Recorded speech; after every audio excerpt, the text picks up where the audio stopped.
Granite முறைகேடு தொடர்பான அமலாக்கத்துறை வழக்கிலிருந்து விடுவிக்க கோரி மு க அழகிரியின் மகன் துரை தயாநிதி தற்போது மனு தாக்கல் செய்திருக்கிறார். விவரங்களோடு நிகழ்ச்சி செய்தியாளர் கருணாகரன் விவரம் என்ன?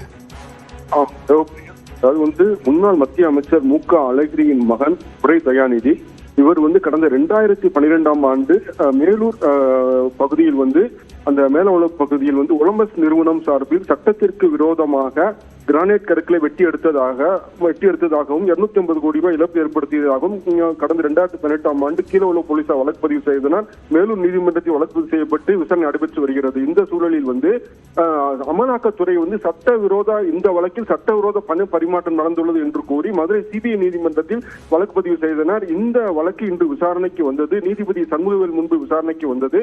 அப்பொழுது துரை தயாநிதி சார்பில் ஒரு மனு தாக்கல் செய்யப்பட்டது.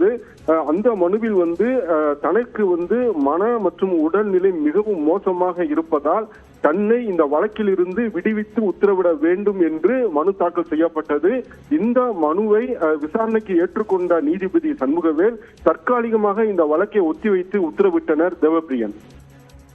தகவல்களுக்கு நன்றி கருணாகரன்.